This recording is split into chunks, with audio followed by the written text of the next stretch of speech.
Smite Tactics, Hi-Rez's new turn-based real-time strategy game that's a spin-off of Smite. So after 4 months of waiting, I finally got into the alpha of Smite Tactics, just in time for the announcement of Smite Chibi Edition. So was the long wait worth it in the end?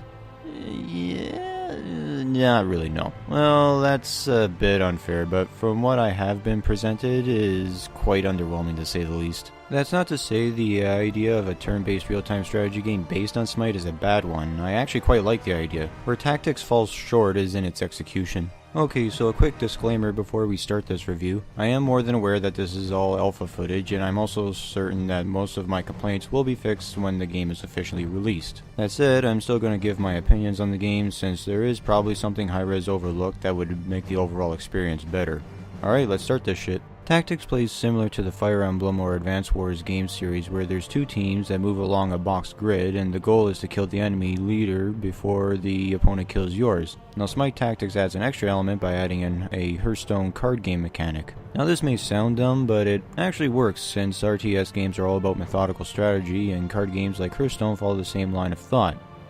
You know, assuming you're not one of those retards that plays rush decks. Now one of the problems I have with Tactics is that there is a very serious lack of information to work with. So when you click or hover over a character it shows the spaces they can move, which is fine, but what isn't fine is that they don't show the attack distances. That's a problem because there are ranged units that I have no clue how far they can attack or if there's a difference between other ranged characters. Now here's the kicker, some characters actually do have the distances shown in their card descriptions.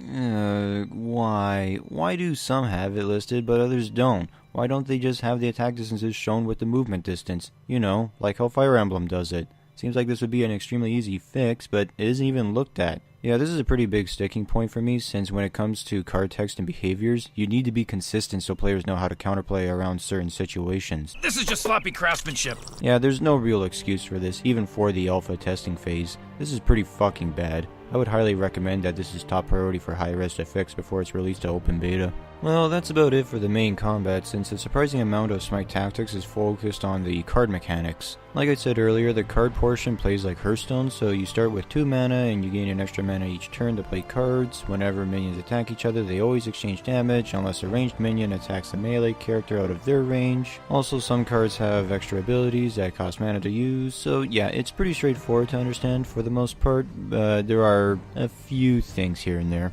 Unfortunately, as of writing, there's only 3 Pantheons plus a neutral set of cards to choose from, and what is available is very limited. To give you guys an idea of the situation, imagine in Hearthstone only having the Mage, Warlock, and Paladin classes to choose from. Then limit yourself to only the basic set, then cut out half of the remaining cards from the game. That's roughly how much you have to work with in Tactics. I am aware that Hi-Rez is adding in the Chinese Pantheon, but even then there isn't enough depth to the card quantity for any real strategy to form outside of add the good cards. Speaking of good cards, I feel that Hi-Rez is already putting themselves in the same situation that Hearthstone is in, where there will be a huge disparity between new players and players with a more fleshed out collection. Now I won't go so far as to say that Tactics or Hearthstone are pay to win, not like some other shitty card games I can think of, since in both games you can make a viable decks with low rarity cards. But that said, there are already some cards in Tactics that are stupid broken that have to be opened in packs, similar to Hearthstone.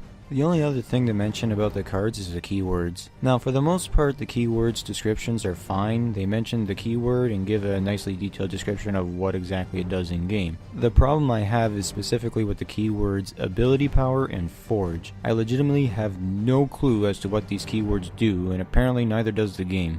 When it comes to ability power, you'd think it applies to the damage dealt, but that's not the case since there are clearly defined cards that do that and are not called ability power. I guess it deals with damage effects from god abilities, which makes sense, but the problem is that there's only like 2 cards that do this, and one of them is in the Egyptian Pantheon, and there's only 2 cards that would benefit from ability power in the Egyptian Pantheon, so yeah, it doesn't really make much sense. As for Forge, I guess it makes a new card based on what the text implies, but the problem is that when I used it, the game just ate my card, so I was left to assume I used it wrong since, you know, there's no keyword explanation for how Forge cards operate. But when I looked around online, apparently Forge cards are glitched and don't work properly, so use them at your own risk.